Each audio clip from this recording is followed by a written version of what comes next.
The alarm blared at 3 a.m. Not a fire, not a riot. A head count was off by one. In a place like Blackwood Penitentiary, that's not just an anomaly, it's an impossibility.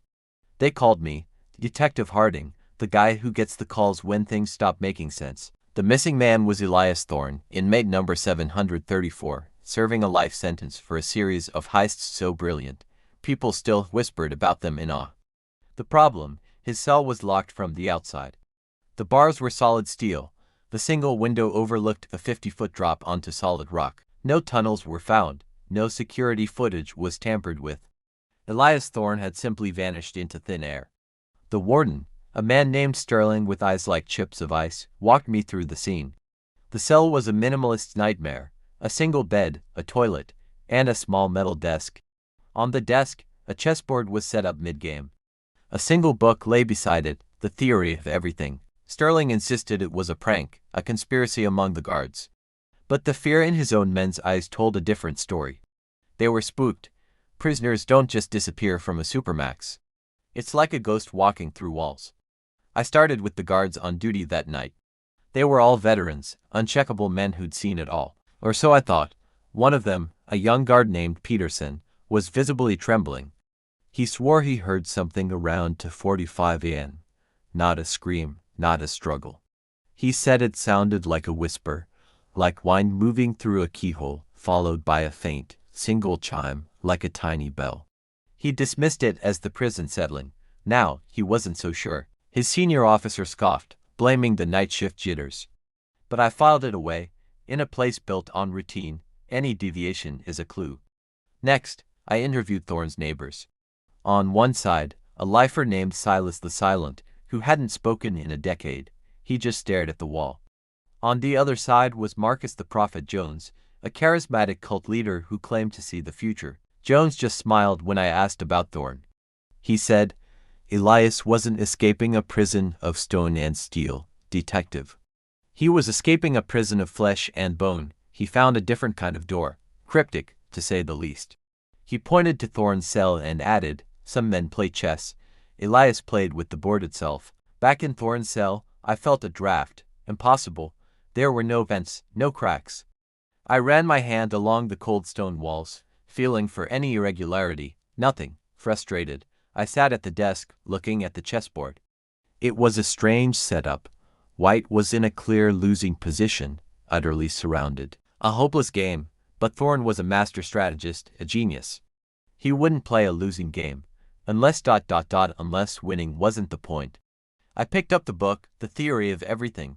It was a physics textbook, dense with equations about quantum mechanics, string theory, and alternate dimensions. A bookmark, a simple playing card. The Joker was stuck in a chapter titled Quantum Tunneling. That's when I saw it. Not on the wall, but in the wall. A section of the mortar between the stone blocks was slightly darker, almost damp. I pressed it. It was soft, like putty. I scraped some of it away, and behind it wasn't more stone, but a tiny, intricate series of gears and wires, smaller than a watch face. It wasn't a lock. It was some kind of resonator. I remembered the guard's story, the whisper, the chime. And Marcus's words. He played with the board itself, the chessboard. I looked back at it. It wasn't just a game. Each piece was on a specific square. What if it was a code, a combination? Thorne wasn't just a thief. He was a physicist, a locksmith of reality. He didn't break out. He built a door where there wasn't one. The question is no longer where he went, but when. And how do I even begin to explain this in my report? Thanks for watching, and if you enjoy mysteries that bend the rules of reality, make sure to hit that subscribe button and ring the bell so you don't miss our next investigation. See you next time. The night guard swore he heard nothing, saw nothing. 3 of the most dangerous criminals in the country locked away in separate, maximum security cells. Just vanished. Poof. Gone. When the morning shift arrived, the cells were empty, the locks untouched, the alarms silent. It was impossible. A ghost story whispered down the cold, sterile hallways. But this wasn't a ghost story. It was my case. My name is Detective Miller, and I've seen things that would make your hair stand on end. But this was different. There was no sign of a struggle, no forced entry. It was as if they had simply willed themselves through the concrete and steel. The only thing left behind was the third criminal, a man named Silas, sitting cross-legged in the middle of his cell. His eyes were wide open, but he wasn't seeing anything in this world. He was catatonic. And on the wall, scrawled in what looked like his own food, was a single, cryptic phrase: "The pawns are set." We spent days poring over surveillance footage, interviewing every guard, every janitor, every person who had even breathed in the direction of that cell block. Nothing. It was a perfect crime. Silas remained a statue, a living monument to our failure. The media was having a field day, calling it the Phantom Breakout. My superiors were breathing down my neck, demanding answers I didn't have. The pressure was immense. The breakthrough came from the most unlikely place. A rookie analyst, fresh out of the academy, noticed a flicker in the surveillance feed from the night of the escape. A single frame, lasting less than 1/100th of a second, showed a guard's face contorted not in fear, but in recognition, a slight nod. That was it. That was our thread. The guard, a veteran named Henshaw, was clean, a model employee, but when we dug deeper, we found quiet and traceable payments into an offshore account. It wasn't a breakout, it was an extraction, an inside job. This wasn't about freedom, this was a recruitment. Someone powerful, someone with resources we could barely imagine, was handpicking a team from the worst of the worst. But for what? The pawns are set. What was the game? Days later, a package arrived at my desk. No return address. Inside was a small, elegant chessboard. The White King was tipped over. Taped to its base was a note. It didn't have a threat or a demand. It just had one word: check. The game has just begun, and I have a chilling feeling that I'm not the one playing. I'm just another piece on the board. Make sure you subscribe, because this investigation is far from over. You won't want to miss what happens. The rain had turned from a storm into a brutal wall of water, hammering the loading dock like 1,000 fists. Detective Rowan Hale stood over the chessboard left behind by the vanished inmates, the Black King gleaming in the cold fluorescent light. A threat, a promise, a declaration of war. Checkmate begins at dawn. Rowan slipped the note into an evidence bag. But deep down, he already knew something that terrified him more than the message itself. Elias Varro wasn't warning them. He was mocking them. The warden's voice trembled. They're planning something outside these walls. Rowan stared out into the darkness beyond the open dock door. The world beyond Borgo Prison was quiet now, unaware that 3 of its most dangerous minds were free. No, Rowan said softly, they're not planning. They've already started. The prison staff scrambled across the loading bay, sealing the doors, barking into radios, shouting emergency protocols. Sirens wailed, echoing through the halls, but Rowan felt a hollow truth settle in. Everything they were doing was too late. He turned to the warden. I need to see all visitor logs from the last 30 days. No exceptions. She nodded quickly and motioned for her deputy to retrieve the files. While they waited, Rowan paced, replaying every detail of the scene. Elias Varro had left clues, not signs of desperation, but breadcrumbs meant to guide him. Varro didn't fear pursuit. He invited it: a folded crane, a white knight, a blank notebook, a chessboard, a black king, patterns, signals, messages hidden in metaphor. Varro was obsessed with strategy. But Rowan knew something the warden didn't. Varro didn't choose symbols randomly. He used them to speak to specific people, and Rowan suspected that he, intentionally or not, had just been pulled onto Varro's board. When the deputy returned with the logbook, Rowan flipped through it quickly. A handful of names: lawyers, family members, a priest. Nothing unusual until he reached an entry highlighted in faint yellow. Dr. Adrian Larka, Rowan read aloud, psychologist. The warden frowned. We have several contracted psych evaluators. He isn't one of them. The warden's eyes widened. Rowan pulled the timestamp. Visited Varro 3 times. Then Serafini, Marcus, and Creed. That's impossible, the warden whispered. We screen every— Wait. Her expression collapsed into horror. What? Rowan asked. One of our administrators, Paula, he quit 2 weeks ago, said he was moving abroad. He handled visitor authorizations. Rowan felt the pieces clicking into place. Meaning someone could have slipped a fake ID into the system. The warden nodded. And if Paula was involved, he might have granted access to this Adrian Larka. Rowan clenched his jaw. The escape wasn't spontaneous. It was sponsored. He put the logbook down and stared again at the open dock door. These 3 didn't break out of Borgo. Someone broke in to help them. A guard ran in, panting, "Detective, you need to come to Isolation Wing B now." Rowan followed the guard through a maze of corridors, the air growing colder and heavier with each step. When they reached the wing, a medic stood frozen outside a cell. "What happened?" Rowan asked. The medic pointed inside. A prison guard lay unconscious on the floor, breathing shallowly. No blood, no bruises, just unconscious. Rowan crouched beside him. The guard's pupils were constricted, barely reacting to light. He murmured nonsense under his breath, broken fragments of words, almost rhythmic. "What did he last say before he collapsed?" Rowan asked. The medic checked his notes. He said he heard whispering in the vents. The hair on Rowan's arms rose. "Whispering," he described it as, "a woman's voice telling me to let them out." Rowan stiffened.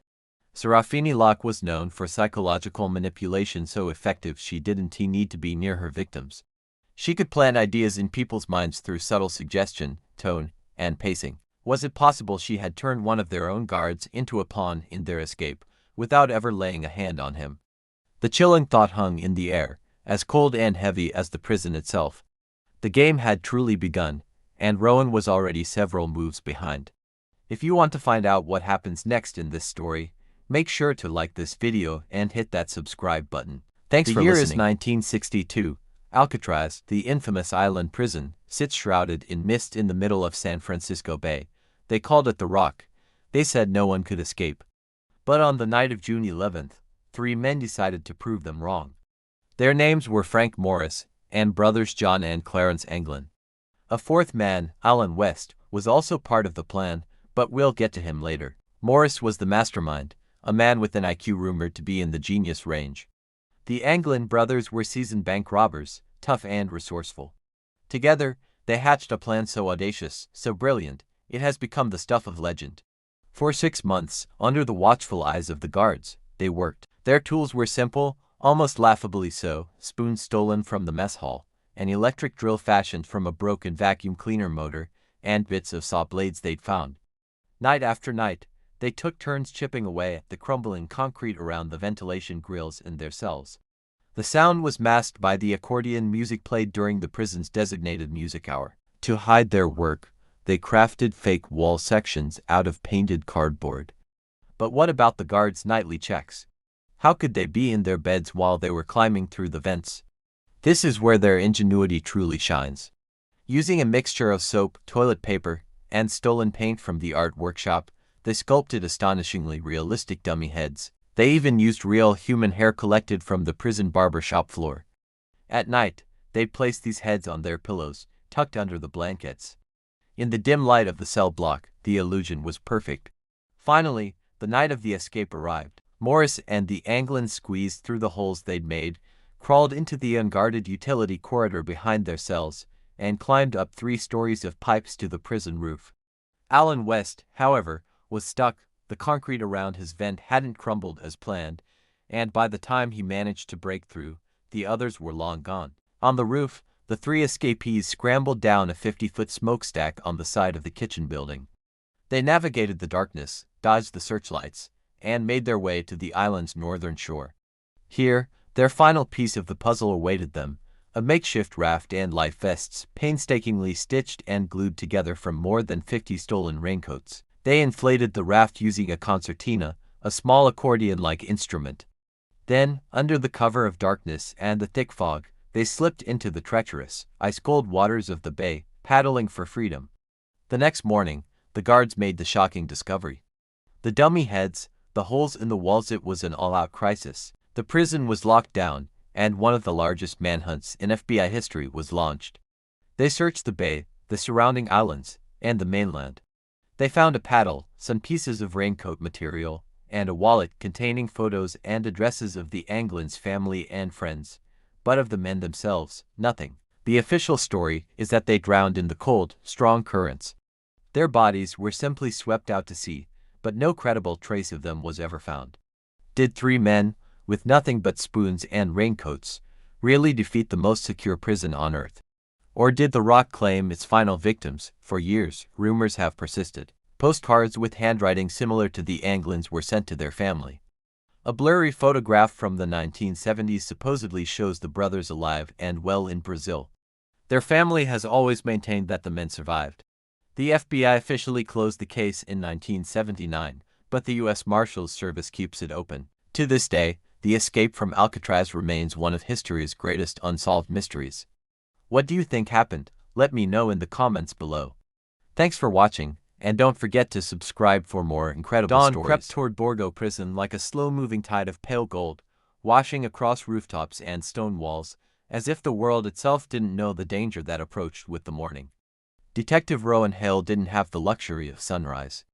Every second of light was a countdown, each minute a tightening noose. He stood in the prison's small command room, lit by monitors glowing with camera feeds and maps.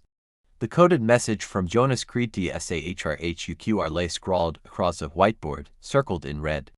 Officers, analysts, and technicians had been working for nearly an hour, flipping through atlases, running pattern tests, and trying different ciphers. Nothing fit. Rowan wasn't looking at the maps anymore. He stared at the chessboard from the dock, now sitting on the metal table before him. Elias Varro's Black King still stood at the center. Every other piece had been carefully placed by Rowan in an attempt to recreate Varro's intended pattern, but nothing made sense. The warden paced behind him. "Detective, if this code refers to a location and dawn is minutes away, we must alert the city." "All of Rome, all of Lazio." Rowan shook his head. "Varro doesn't want chaos without a purpose. Whatever he's planning, it's targeted." He picked up the white knight, the piece Varro had left folded on Serafini Locke's bed. A symbol of movement, action, subterfuge. A knight never moves straight. Neither did Varro. Rowan suddenly froze. "Wait." He grabbed a pen and circled the first group of letters again. "TSA, what if it's not a cipher?" Rowan said.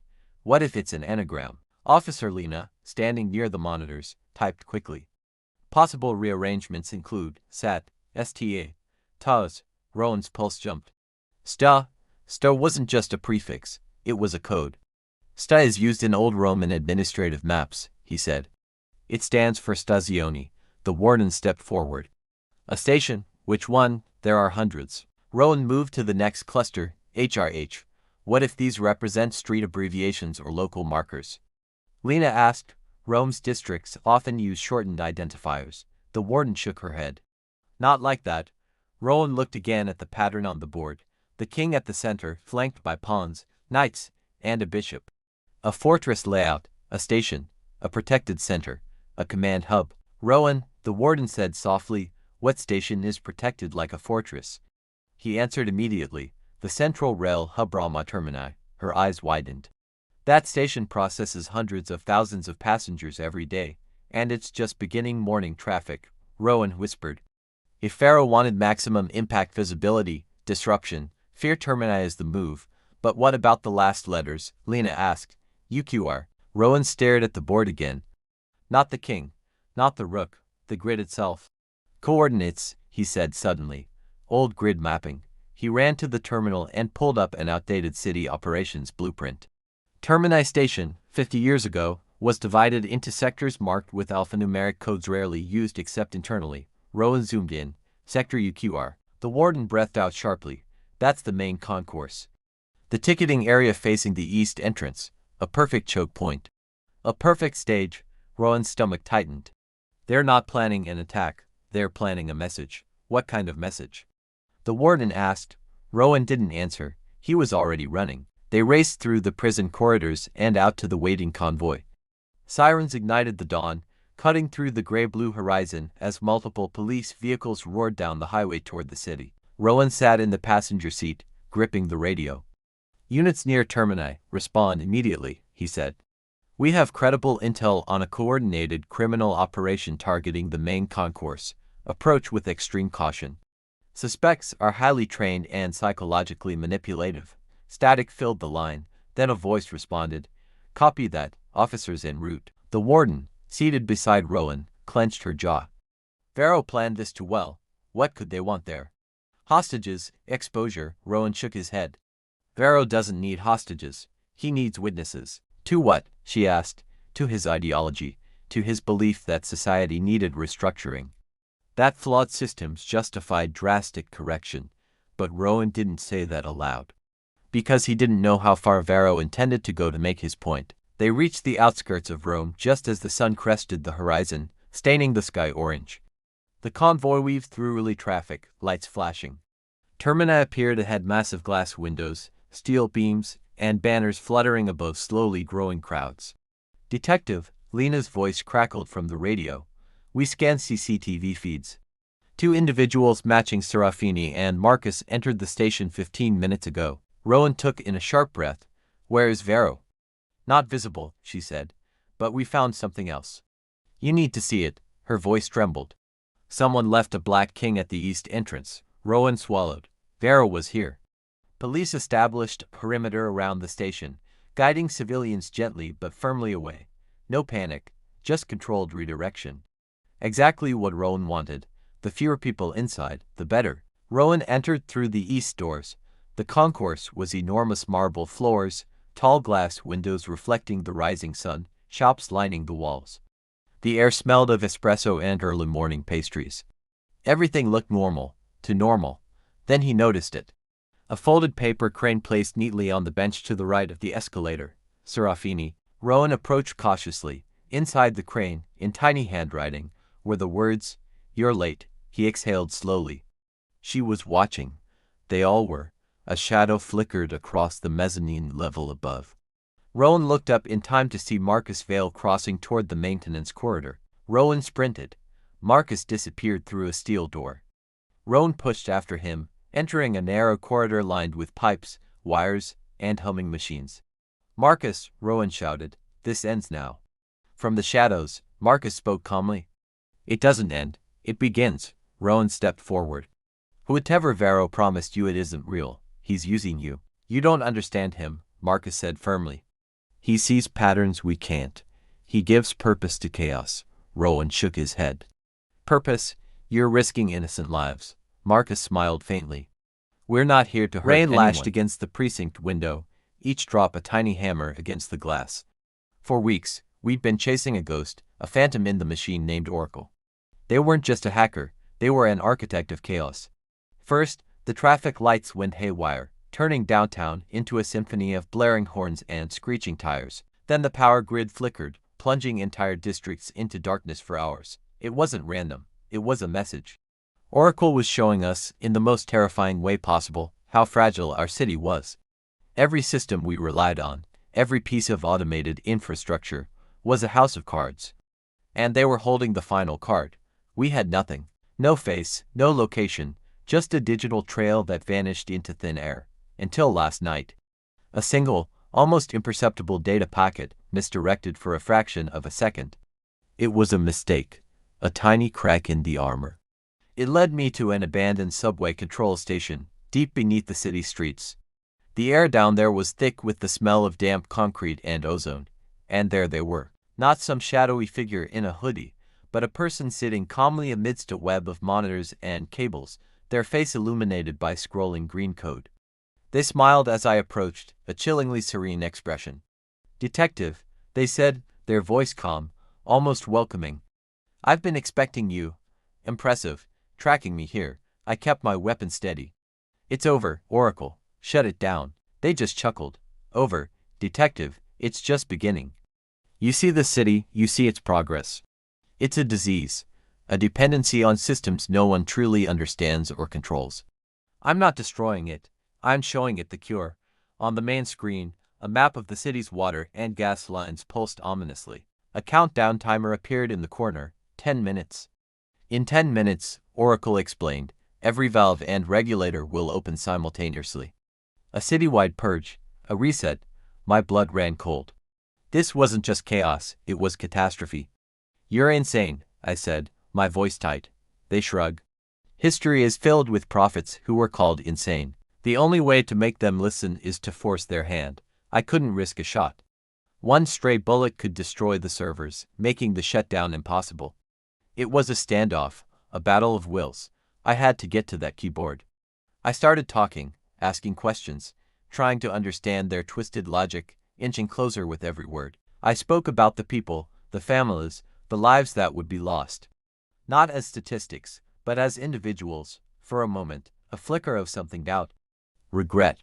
crossed their face. It was the only opening I needed. I lunged, tackling them away from the console. We wrestled on the grimy floor, a desperate, clumsy fight surrounded by the hum of impending doom. The timer on the screen ticked down. 3 minutes, 2. I managed to pin them, my knee on their chest. My partner, who had been my silent backup, rushed to the keyboard. She was a technical genius, but this was Oracle's home turf. Her fingers flew across the keys, a frantic dance against time. 1 minute left. The code was a labyrinth of digital traps and dead ends. I can't break the encryption, she yelled. Oracle laughed from beneath me. You think it's that easy? This is my world. I looked at the screen, at the cascade of symbols. There was a pattern, a repeating sequence I'd seen in their digital signature, the very one that led me here.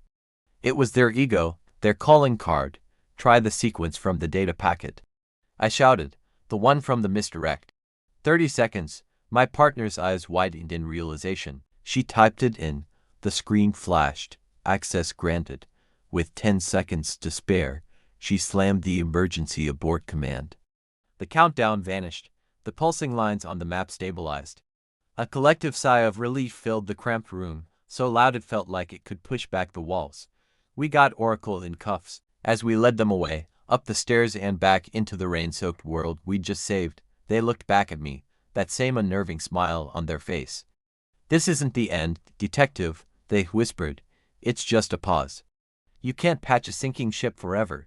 And looking at the city lights, flickering back to life, I had a terrifying feeling they were right. The game had just begun.